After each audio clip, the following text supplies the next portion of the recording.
그리스도인에게 무조건적인 환대를 향하여 라는 제목으로 우리 성도님들과 함께 은혜를 나누고자 합니다. 자, 먼저 우리 각 옆에 계시는 분들과 함께 인사할까요? 오늘 정말 잘 오셨습니다.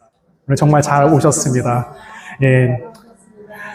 정말 우리 담임 목사님께서 항상 이 수요 예배를 이렇게 말씀하시는 게 있어요. 뭐라고 말씀하시냐면, 목사님, 이 수요 예배가 우리 교회에서 두 번째로 큰 예배입니다. 아주 중요한 역할을 맡고 계시기 때문에 아주 귀한 자리에 계시는 만큼 정말 열심히 잘 해주시기 바랍니다 하면서 저한테 항상 정말 신신당부를 해주십니다. 그래서 제가 이 수요 예배 설교를 항상 준비하면서 어떤 내용으로 이렇게 우리 성도님들과 함께 좀 저의 삶의 경험 혹은 이제 은혜를 나눠볼까 정말 많이 고민합니다. 제가 정말 이것 때문에 거의 이제 주일서부터 거의 어떤 말씀을 해야 될까 정말 계속 고민하면서 삶을 계속 되돌아보고 되짚어봅니다. 사실 제가 오늘 이 제목으로 원래 설교를 안 하려고 했어요.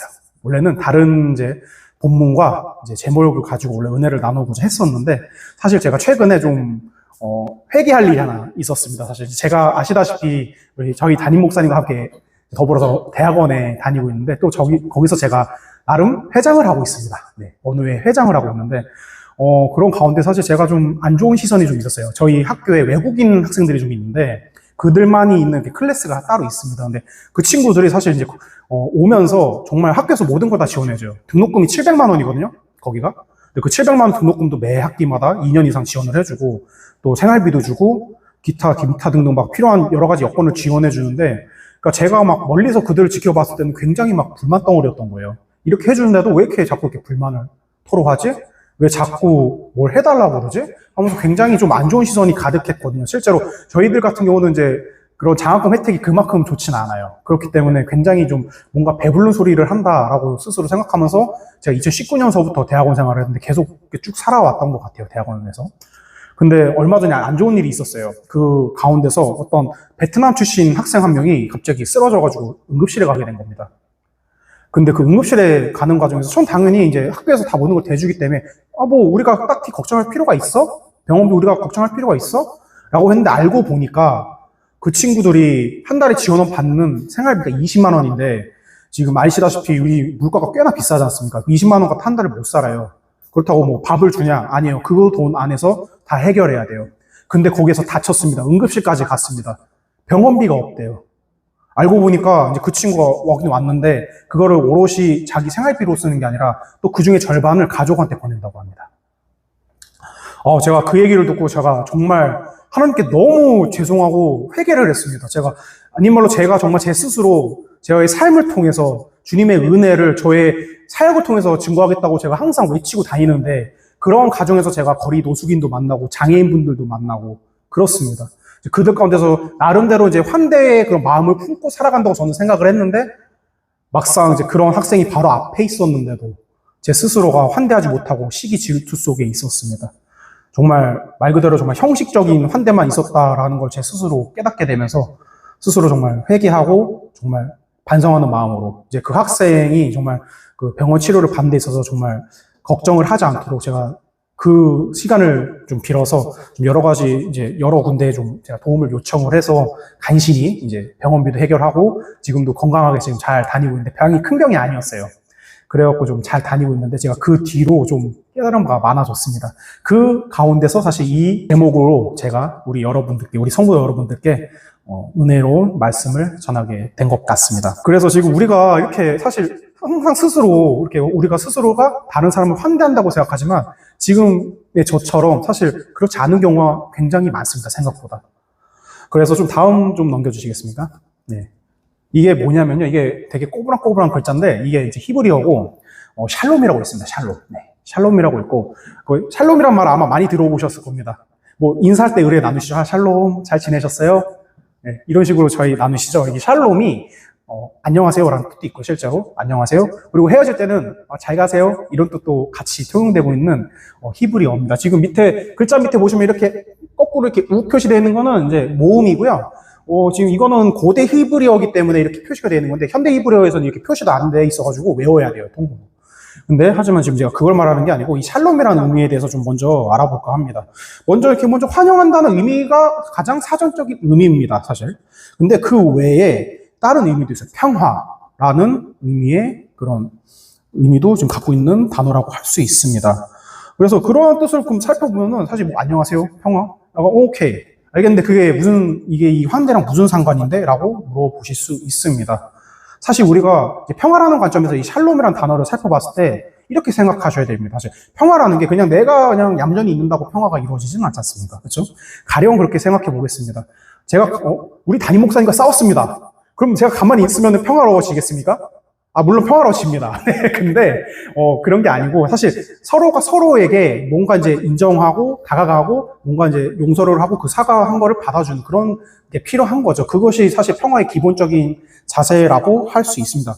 즉, 그러니까 완전한 관계의 형성의 의미를 갖고 있는 것입니다. 실제로 이제 열왕기상 5장인가요? 예, 그쪽에서도 이제 이러한 샬롬이라는 표현이 제법 많이 나오는데, 근데 열왕기상은 아시다시피 이제 왕들의 관한 이야기가 쭉쭉 나와 있는 책이죠. 그렇기 때문에 거기서는 주로 국가 대 국가의 싸움도 제법 많이 나옵니다. 그 맥락에서 사실 이 샬롬이라는 단어가 그런 뭐 동맹 혹은 이제 조약 같은 이제 그런 맥락에서 사용되는 단어이기도 하고요. 그 외에 뭐 시편 122편 6편이나 6절, 그리고 예레미야 29장 7절 같은 데서는 이제 도시나 국가 같은 데서 서로를 위한 기도의 의미, 약간 환대의 의미의 기도의 의미로 사용되는 단어로서 샬롬이 인용되고 있다고 하고 있습니다. 그렇기 때문에 그만큼 샬롬이라는 단어가요, 단순히 우리가 안녕하세요, 잘 가세요 이러한 의미가 아니고요. 그 안에 담겨져 있는 진정한 의미는 관계에 있다라는 것입니다. 사실 이 환대의 개념을 이해하기 위해서는 사실 첫 번째로 이 관계를 이해하는 것이 가장 중요하다고 생각을 해서 먼저 이 샬롬에 대해서 좀 우리 성도님들께 말씀을 드리고 있었던 것입니다. 자, 그래서 그럼 환대의 개념이 샬롬이다. 오케이. 그럼 그 가운데서 관계 형성, 그리고 그 관계 형성을 하는 삶을 통해서 그럼 우리는 어떻게 그러면 그것을 생각해야 되느냐? 당연히 우리는 이제 개신교인으로서 생각해야 되는 부분은 그 예수 그리스도의 삶을 통해서 그런 샬롬 혹은 관계 측면에 있어서 어떠한 부분이 있는지 생각을 해봐야 될 것 같습니다.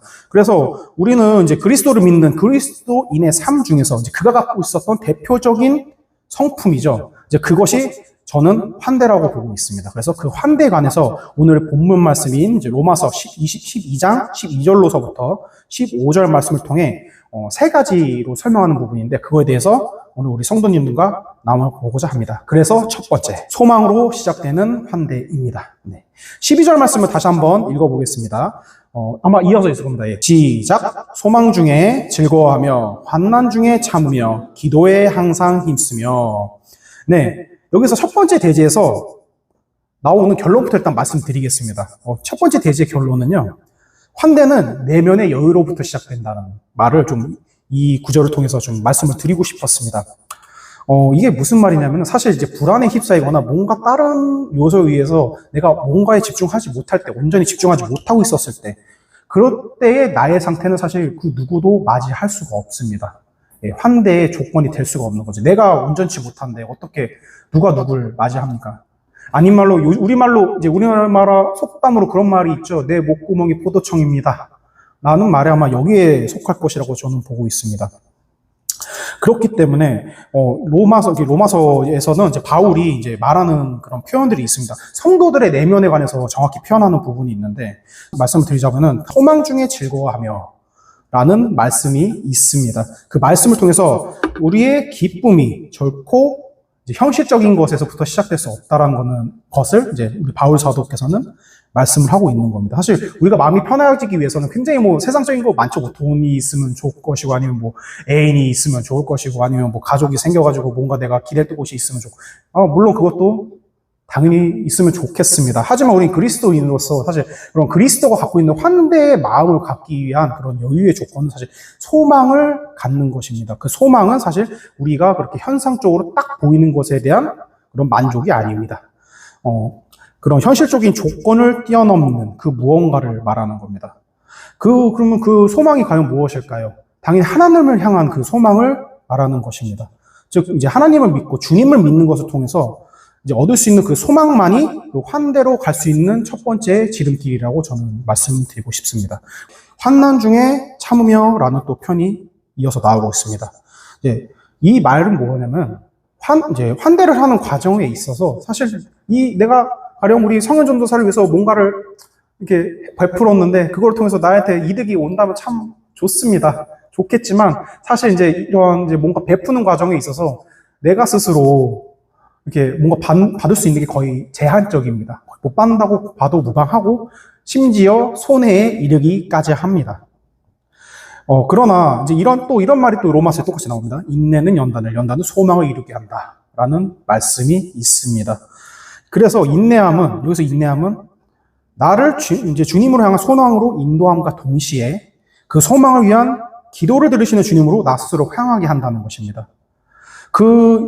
나 스스로 향하게 한다는 것, 그 자체가 사실, 이 환난 가운데 있다는 그 표현을 통해서 사실 우리가 환대를 하는 그런 우리의 그 자세를 통해서 손해는 올 수 있지만 결국 소망을 이루고자 하는 우리의 그 뜻이, 그 하나님을 향한 그 지향성이 사실 나의 의지와 그 현상적인 것을 넘어서 내가 스스로 할 수 없는 그 무언가로 나를 인도해 준다는 뜻입니다. 네. 그리고 그 인도 가운데 당연하게도 하나님의 은혜를 더불어서 깨닫게 된다는 것입니다.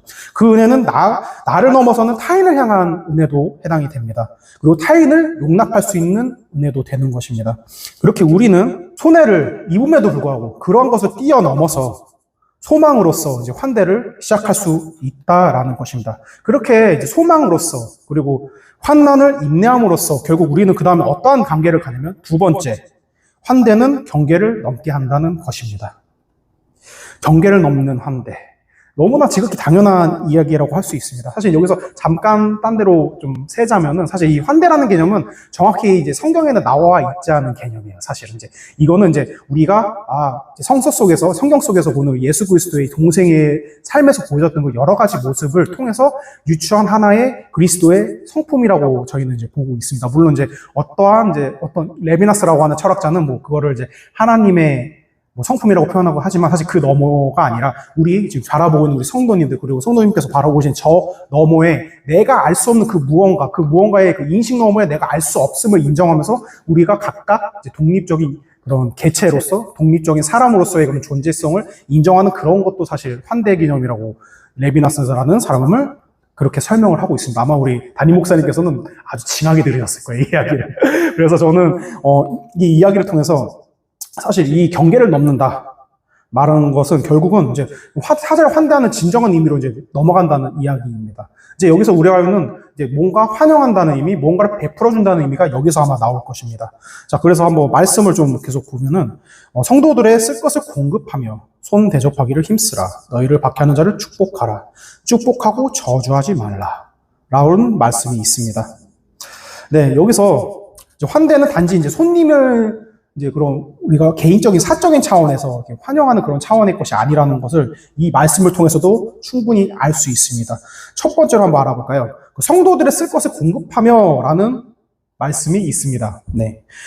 그 말씀을 통해서 우리는 이것을 알 수 있습니다. 제가 처음에 말씀드렸습니다. 환대라는 개념은 사실 우리가 사적인 개념에서 베푸는 개념이 아닙니다. 그것을 넘어서 뭔가 그 이상의 것을 뭔가 이렇게 것으로 확대를 시킴으로써 그 확대된 개념을 가지고 타자를 향해 나아가는 그런 개념인데 사실 이 성도들이 쓸 것을 공급하며 말은 말이 굉장히 이거를 함축하고 있습니다. 바울 사도는 사실 이 말씀을 딱 쓰면서 아마 이런 생각을 하지 않을까 싶습니다. 교회는 그저 형식적으로 존재하는 것이 아닙니다. 일단 그게 첫 번째 전제 조건일 것입니다.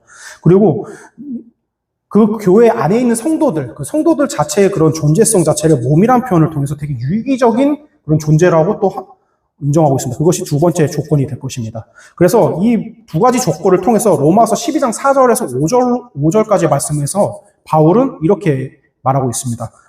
한번 같이 읽어보겠습니다. 시작. 우리가 한 몸에 많은 지체를 가졌으나 모든 지체가 같은 기능을 가진 것이 아니냐. 이와 같이 우리 많은 사람이 그리스도 안에서 한 몸이 되어 서로 지체가 되었느니라. 네. 예, 다시 한번 말씀드리겠습니다. 바울 또한 교회를 하나의 형식으로 절대 생각하지 않았다는 것입니다. 정말 그 교회 안에 있는 모든 성도, 저 목사들도 포함해서 모든 공동체 안에 그런 유기적인 성격을 통해서 그 교회를 바라보았다는 것을 이 말씀을 통해서 밝히고 있다는 것입니다. 그래서 두 번째로 성도들의 쓸 것을 공급하며 라는 말에서 공급하다라는 말을 한번 제대로 알아볼 텐데요. 이 공급하다라는 말은 코이네 헬라어로 살피면 코이네오라고 읽고 있습니다. 네, 코이네오. 근데 이 공급하다라는 말이 이 코이네오 안에서 하는 그 유일한 뜻은 아닙니다, 사실. 그 외에 뭐 공유하다, 참여하다, 함께 나누다 라는 뜻도 함께 내포하고 있다고 밝혀지고 있습니다. 이것을 통해서 공급하다의 의미가 단지 그냥 주는 것만, 그냥 단순히 그냥 일방적으로 주는 것만 말하는 게 아니라 공급하는 것은 말 그대로 여기서 뜻하는 그런 공유하다, 참여하다, 함께 나누다라는 말 뜻 그대로 정말 그 주는 것 이상으로 그냥 공동체 안에 있는 모든 구성원들이 서로가 서로에게 무언가를 주고 나누고 그리고 더불어 함께 먹고 마시는 그런 이제 의미로도 이제 사용될 수 있다라는 것입니다. 즉 아까 말씀드렸던 그런 유기적 기능이 이미 말씀 안에서 이미 내포가 되었다는 것입니다. 이 코이네오라는 말씀을 통해서 말이죠. 그렇기 때문에 이것을 통해서 그럼 우리 교회의 기능에 대해서 한 가지 알 수 있습니다. 교회의 기능은 교회가 감당해야 되는 사역은 그냥 사적으로 우리가 그냥 베푸는 거에 있어서 끝나는 게 아니라 교회 안에서 서로 코이노니아라고 표현하는 그런 표현도 있는데 정말 그 교회라는 틀 안에서 서로가 서로에게 베풀고 나눠주는 것도 포함이고 그 외에 교회와 밀접하게 연관이 있을 수 있는 이웃 그리고 그렇지 않더라도 우리 주변에 있는 이웃을 향해서도 동일하게 우리의 쓸 것을 공급할 수 있는 그러한 또 다른 사역의 형태를 실천할 수 있는 공간이 되어야 된다고 말하고 있는 것입니다. 자, 그래서 이어서 손 대접하기를 힘쓰라라는 말이 있습니다. 그리고 너희를 박해하는 자를 축복하라고 말을 하고 있습니다. 당시 말하는 손 대접하기를 힘쓰라 라는 말은 사실 이제 개역개정에서는 그냥 손이라는 말로 그냥 끝납니다, 사실. 뭐 그 이상의 뭐 뜻은 사실 뭐 밝혀지지도 않았고. 그래서 단지 그냥 유추만 할 뿐입니다. 그냥 손님을 잘 대답해라. 약간 이런 식으로 이해를 하실 때도 있는데 사실 이것도 이제 헬라어적인 표현을 이렇게 살펴보면은 필로제니아라는 표현을 통해서 정확히 나와 있습니다. 이게 딱 그 손 대접하기를 힘쓰라라는 표현에서 나오는 그 헬라어 표현인데 여기서 단어의 뜻은 이게 두 가지로 정확히 나오고 있습니다. 필로제니아에서 필로는 이제 필로스라는 이제 좋아한다, 사랑한다라는 뜻의 이제 헬라어고 이제 정확히 여기 어느 단어에서 저희가 많이 볼 수 있냐면 철학을 뜻하는 필로소피아라는 말이 있습니다. 영어인데 이제 필로소피아가 필로스와 소피아의 합성어입니다. 정확히 말씀드리면 그래서 소피아는 지혜예요. 뜻이 정확히 말하면 지혜 그리고 필로스 좋아하는 사랑하는 이라는 뜻이 돼 있죠. 그래서 그럼 그 뜻을 합치면 뭐가 되겠습니까?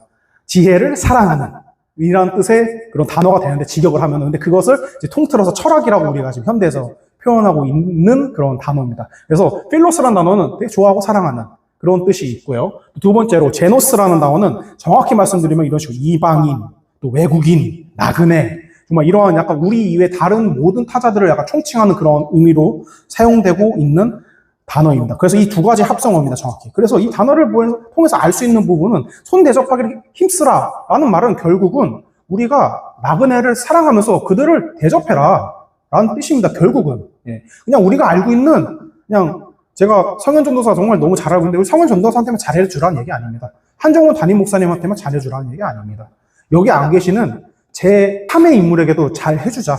혹은 내가 알고 있는 어떠한 도움이 필요한 나그네나 외국인이나 그 외에 정말 우리가 진짜 도움을 줘야 되는 그런 정말 작은 자라고 표현하는 그런 분들에게도 동일하게 대접하기를 힘쓰라 이런 의미로 사용하고 있는 것입니다. 이것이 바로 이제 이 말씀을 통해서 보이고자 하는 환대의 첫 번째 뜻이라고 할 수 있겠습니다. 그렇다면 여기서 지금 계속 나그네, 타자 계속 이방인 이렇게 계속 말씀하면서 제가 그거에 대한 타자에 대한 개념을 계속 말을 계속 하고 있었습니다. 그러면 이제 여기서 말하고자 하는 진정한 대상은 과연 무엇일까라고 그럼 생각할 수도 있겠습니다. 그래서 보면은 성경에서도 이 부분에 대해서는 굉장히 많이 나와 있습니다. 우리가 이거를 보면은 사실 우리가 함부로 무슬림이라고 해서 막 괜히 멀리 떨어지고 싶고 막 그 사람들이 테러리스트로 보이고 그렇게 안 보이실 겁니다. 정확히 이렇게 되어 있습니다. 신명기 10장 18절에서 19절 말씀 제가 그냥 읽겠습니다. 18절에서 19절 말씀에 과부라는 표현으로 이제 그러한 사람들을 좀 환대하라라는 표현이 이제 나와 있고 시편에서도 굉장히 많이 나그네라는 표현을 통해서 굉장히 많이 나오고 있습니다. 심지어 제가 예전에 몇 주 전에 했었던 마태복음 25장 설교 속에서도 나왔던 작은 자들도 그러한 이제 타인, 타자들에 아마 해당이 될 것입니다. 그 외에 병든 자, 가난하고 또 장애인이 된 자, 또 외국인까지 모두가 정말 이 단어 속에서 말하는 나그네, 지금 여기 필로제니아라는 단어에서 말하고 있는 모든 나그네, 이방인들, 외국인들, 작은 자들을 모두를 통칭하는 말이라고 할 수 있습니다. 근데 우리가 정말 이게 한번 살펴보겠습니다. 우리가 그런 건 아니지만 어쨌거나 우리가 지금 전체적인 사회적인 분위기로 봤을 때 사실 그러한 사람들을 봤을 때 과연 어떠한 분위기로 그들을 맞이했는지 생각을 좀 해봐야 될 것 같습니다. 아마 분명히 그쪽에서 저는 그렇게 봤어요. 혐오와 배제가 있었다. 그들을 향한. 그리고 정말 무시도 하고 정말 우리와 다른이라고 해서 우리와 다르던 사람이라고 해서 그렇게 일관하는 모습들이 분명히 보였을 것이라고 저는 생각하고 있습니다. 그런데 지금 이렇게 말씀 속에서 저의 설교 속에서 말하고 있는 이 환대의 개념은 절대 이러한 차원의 것이 아닙니다. 그것을 뛰어넘으라고 하고 있습니다.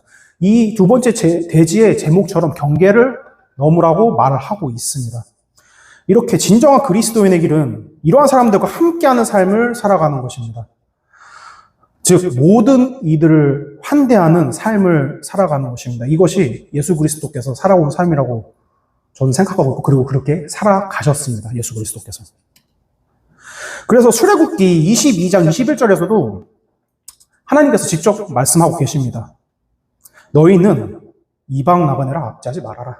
너희도 애굽에 있을 때는 나그네였어.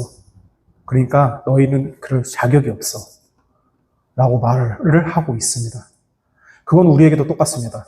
우리가 우리로서, 우리가 정말 하나의 지체로서, 우리가 하나님과 예수님과 성령님을 모실 수 있는 이유는 사실, 원래는 유대인만의 신이었습니다. 야훼 신앙은. 근데 그것을 넘었죠. 예수 그리스도의 존재를 통해서. 예수 그리스도의 십자가 사건을 통해서. 그리고 부활을 통해서 계속 이어지고 있습니다. 성령 하나님께서 우리의 정말 숨 속에서, 바람 속에서 모든 자리 가운데서 함께 계시면서 우리 함께 계시는 것을 통해서 우리 또 원래는 하나님을 신앙할 수 없었지만 할 수 있게 되었습니다. 그런데 왜 우리는 무슨 자격으로 왜 다른 사람들을 왜 배격하고 배제하고 혐오하는지 저는 잘 모르겠습니다. 그래서 그런 부분에 있어서는 사실 우리가 다시 한번 생각하고 행동해야 되지 않을까라고 생각하고 있습니다. 진정한 그리스도인의 길은 그런 거를 배제하고 그런 태도조차를 배제해야 됩니다. 그것을 혐오해야 됩니다. 그것을 혐오하고 오히려 우리가 나그네, 타자, 외국인, 장애인, 병든 자, 그냥 아닌 말로 우리가 정말 가까이 할 수가 없는 그러한 존재, 거기에는 모든 일이 다 포함합니다. 그런 사람들을 다 환대할 수 있는 마음이 그게 진정한 그리스도인이고 그리스도인이 가져야 될 환대의 마음입니다. 자, 그래서 마지막으로 세 번째, 함께 울고 함께 기뻐하는 환대입니다. 앞서 말한 이제 그리스도의 방식, 그리스도를 향한 그런 삶의 방식은 이제 그 삶의 순종의 끝은 즐거워하는 자와 함께 즐거워하고 우는 자와 함께 울어야 되는 삶입니다. 그렇다면 이제 그 나아가면 우리에게 그 어떠한 환대의 길을 향하여 우리 스스로 어떻게 던지게 해주는지에 대해서 좀 생각을 해볼 필요가 있습니다. 마지막 로마서 12장 15절 말씀에서는 이런 하나님이 가진 환대 개념, 즉 이제 지금부터 무조건적인 환대라는 개념을 쓰겠습니다. 무조건적인 환대의 정점은 과연 무엇일지에 대해서 고민해 볼 필요가 있습니다. 이 12장 15절 말씀을 제가 정점이라고 말씀드린 이유는 우리가 기뻐하는 일에는 같이 기뻐해 줄 수 있습니다. 얼마든지. 네. 근데 정말 우리가 슬픔에 빠져 있는데 그 슬픔 가운데 공감해 주는 건 굉장히 쉽지 않습니다. 정말. 특히나 요즘 MBTI 많이 보시잖아요. 그래갖고 너 되게 T 같아. 그러니까 이거 좀 이제 나이가 드신 분들은 모르실 수도 있는데, 이게 무슨 말이냐면 약간 너 T 같아. 요즘 젊은 친구들 이렇게 말하면 너 되게 너무 원리원칙적이야. 약간 너무 정없어. 약간 이런 뜻으로 통용되는 말입니다. 약간 그렇게 보이는 삶이 있었는데 사실 이제 그런 삶을 계속 살다 보니까 공감을 못 해줍니다. 사실. 그러니까 즐거운 거 그래 즐거우니까 되게 요거 공감해주면 좋아하겠지. 근데 슬퍼하는 거에 대해서 괜히 나서면은 괜히 더 상처받지 않을까? 이거 좀 아니지. 여기에서 좀 하면 나도 왠지 같이 슬퍼질 것 같아서 좀 싫어. 이런 반응이 대부분입니다. 사실 근데 이 15절 말씀에서 나오는 함께 우는 자와 함께 하는 자, 이거는 사실 이제 그러한 이런 현상적인 그런 공감을 넘어서 정말 마음까지도 함께 공감한다는 의미로 받아들일 수 있는 것입니다. 기쁨과 슬픔을 같이 공감해 주는 것은 이제 그러한 차원의 것입니다. 더 나아가면 연대를 하는 것이죠. 그들과. 하지만 우리는 계속 완벽하지 않습니다. 이 무조건적인 환대라는 개념은 사실 우리에게는 불가능한 개념입니다. 왜냐하면 우리는 그냥 피조물된 인간이기 때문이죠.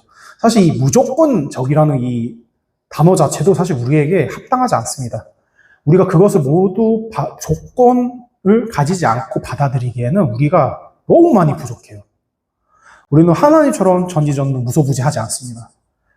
우리 심지어 우리 창세기 1호부터 죄인이다 라는 소리까지 들으면서 우리 살아온 존재들인데, 그나마 그것도 하나님과 예수님과 성령 하나님을 통해서 우리가 그나마 좀 붙잡고 가는 건데, 그 가운데서 무조건적인 환대를 하라고 그러면은 사실 불가능합니다.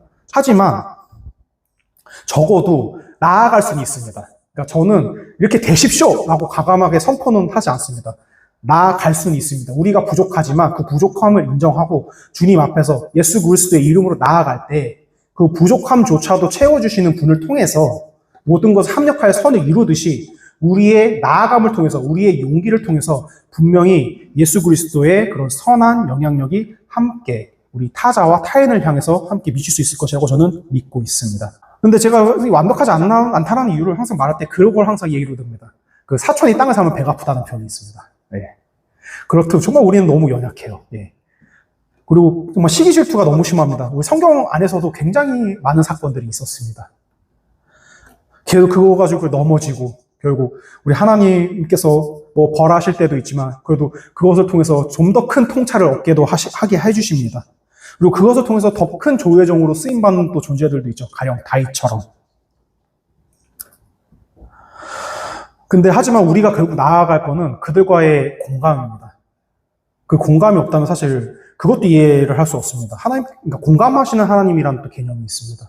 예. 그 공감하시는 하나님이라는 개념도 사실 하나님이 정말 조건 없이 우리를 환대하지 않으셨다면 그러한 개념조차 성립할 수 없습니다. 가령 하나님께서 정말 전지전능하시고 무소부지하신데 왜 인간의 모습으로 오셔가지고 예수 그리스도라는 인간의 모습으로 오셔서 괜히 스스로 죽을 걸 아시는데도 오셔갖고 고난당하시고 찢기시고 그러신 가운데 왜 십자가에 달려, 그것도 가장 저주스럽다는 그 형벌 아래서 돌아가시면서 우리의 죄를 위해서 대신 죽어주셨겠습니까? 사실 그것조차도 사실 하나님의 인간을 향한, 피조물을 향한 환대가 없었다면 그럴 수 없었을 것입니다. 하지만 그 가운데서, 그래서 제가 말씀드리는 공감의 개념이 이 하나님에게도 동일하게 보이는 겁니다. 그리고 그러한 모습은 예수 그리스도께서도 동일하게 보이셨습니다. 그 나사로 아실 겁니다. 그 마르다의 동생 나사로. 네. 그 마르다의 동생 나사로가 죽었을 때 예수님의 반응이 이르셨습니다. 예수님, 제 마르다 동생 나사로가 죽었대요. 라는 말을 들은 순간 예수님은 눈물을 흘리셨습니다. 사실. 아니, 근데 이미 우리는 부활을 할 건 알고 있으니까 우리는 상관없는데 사실 그때 상황이었으면 어땠을까요? 그러니까 예수님 스스로는 알고 계셨겠지만 다른 사람들은 어떻게 죽었습니다. 어떡합니까? 이제 거기서 어떻게 살립니까? 정말 발을 동동 굴렀을 겁니다. 예. 예수님은 그럼에도 분명히 자기가 자신이 살려줄 것을 알고도 있었는데 거기서 함께 공감해 주십니다. 같이 울어 주십니다. 그 정말 사랑했던 마르다의 동생 나사로의 죽음을 애도하십니다. 그 자신도 사실 그런 식으로 온몸으로 예수 그리스도의 그 몸으로 슬픔에 반응을 하셨다는 것이죠. 이렇듯 하나님은 우리를 환대의 길로 가게끔 하게 하기 위해서 스스로도 마음을 열고 공감하시기 위해서 피조물된 모습으로 오시면서 스스로가 가지고 있는 무조건적인 환대의 차원을 보이셨습니다. 우리는 적어도 그와 똑같을 수는 없지만은 적어도 그 삶을 향해서 지향할 수 있습니다. 사랑하는 성도 여러분, 이렇듯 우리는 이미 예수 그리스도의 의회 안에서 살고 있습니다. 우리가 그 예수 그리스도의 삶을 우리의 삶으로 받아들이고 믿음으로 고백하듯이 말입니다. 그리고 이미 그의 능력 안에서 이미 우리는 우리 안에 그런 무조건적인 환대를 받아들였습니다. 이미 가지고 있습니다. 비단 이거는 우리를 그냥 만세전부터 택하셨기 때문만이 아닙니다. 그는 그저 우리를 자신의 피조물된 자로서 우리를 먼저 받아주셨기 때문에 우리가 그분의 택함을 받을 수 있었고 그 가운데서 그의 가르침을 따라 우리의 생각과 조건을 넘은 무조건적 환대로 우리의 삶을 이끌어 주셨습니다. 네, 그렇습니다. 이 세상이 거절과 배제 그리고 혐오 속에 가득할수록 우리 교회는 환대의 공간이 되어야겠습니다. 그리스도의 길은 환대의 길입니다. 그리고 그 환대의 길 중에 무조건적 환대의 길입니다. 저는 오늘 이 시간 우리 성도님들께서 이러한 예수님의 길, 그리고 환대의 길, 동시에 걸어가실 수 있기를 소원합니다. 그리고 또 한 가지 바랍니다. 이웃으로 바라볼 수 있는 삶, 그리고 고난과 슬픔 속에 있는 이들을 보듬어 줄 수 있는 그런 삶, 그리고 더 나아가서 예수 그리스도께서 그래 하듯이 고아와 과부, 그리고 장애인과 이국의 그런 외국인 같은 그런 사람들과 그리고 작은 자들이라고 표현하는 그런 관심이 필요하신 소외된 자분들과 함께 할 수 있는 삶, 그들과 함께하는 그 모두를 환대하는 삶을 살아가실 수 있기를, 그리고 그 길을 걸어가실 수 있기를 주님의 이름으로 축원합니다.